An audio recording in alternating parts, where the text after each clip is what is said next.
नमस्कार दोस्तों, मैं एक बार फिर आपका स्वागत करता हूं आपके अपने YouTube channel job with blog में। दोस्तों, आज हम आपको आदर्श आचार संहिता के बारे में बताएंगे। तो सबसे पहले अगर आप लोगों ने हमारे चैनल को सब्सक्राइब नहीं किया है तो सब्सक्राइब कर लें और वीडियो को निरंतर लाइक करते रहें, शेयर करते रहें और कमेंट करते रहें।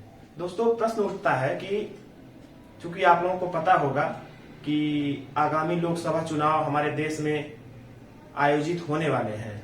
आज 16/3/2024 तारीख है। तो आज ही के दिन हमारी आचार संहिता लागू हो गई। 2024 के लोकसभा चुनाव के लिए आचार संहिता लागू हो गई। अब लोगों के मन में ये प्रश्न उठता है कि आखिर ये आचार संहिता है क्या? आदर्श आचार संहिता जो लागू होती है, हर एक चुनाव में लागू हो जाती है, तो ये आखिर है क्या? प्रश्न उठता है कि क्या विशेषता है इसकी, आम जनमानस को और नेताओं को, अधिकारियों को, कर्मचारियों को क्या सावधानी बरतनी चाहिए और किन किन कामों को करने से पहले सोचना चाहिए, सजग रहना चाहिए। तो आज हम इन्हीं विषय पे चर्चा करेंगे। तो सबसे पहला प्रश्न ये है कि आदर्श आचार संहिता क्या है?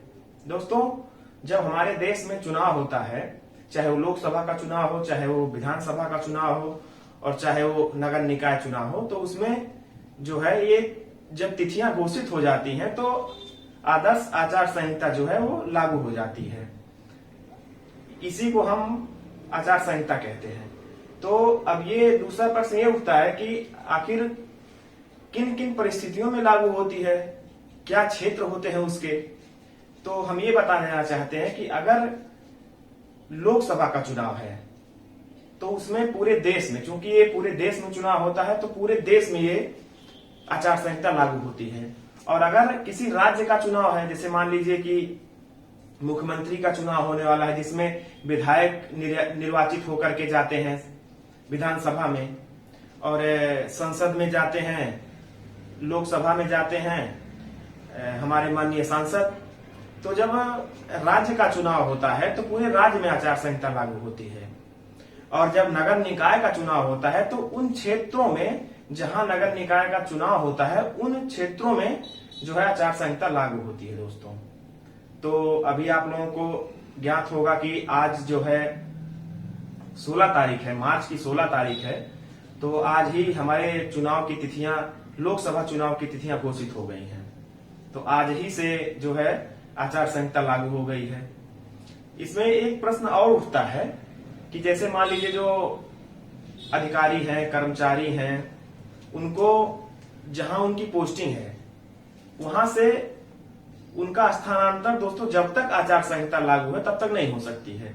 ना उनको प्रमोट किया जा सकता है, अर्थात ना उनका प्रमोशन होता है, मतलब पदोन्नति भी उनकी नहीं होती है और ना स्थानांतरण होता है। जिस जगह पे वो ड्यूटी कर रहे होते हैं उसी जगह पे वो तब तक ड्यूटी करते हैं जब तक जो है वो आचार संहिता लागू होती है। अब ये प्रश्न उठता है कि मान लीजिए किसी विषम परिस्थिति में किसी अधिकारी या कर्मचारी का स्थानांतरण किया जाना है, तो फिर उस स्थिति में क्या कर सकते हैं?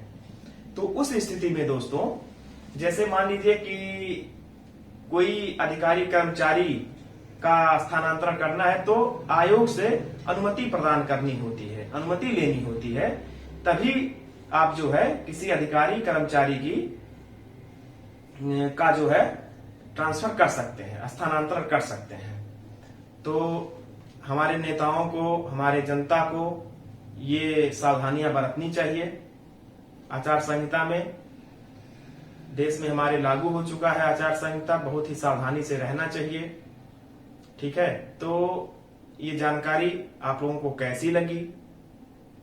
अगर अच्छी लगी हो तो वीडियो को लाइक करिए, शेयर करिए और कमेंट करिए। और अभी तक अगर आप लोगों ने हमारे चैनल को सब्सक्राइब नहीं किया है तो चैनल को सब्सक्राइब जरूर करें, ताकि ऐसी टॉपिक आप लोगों के पास जल्द से जल्द पहुंचे।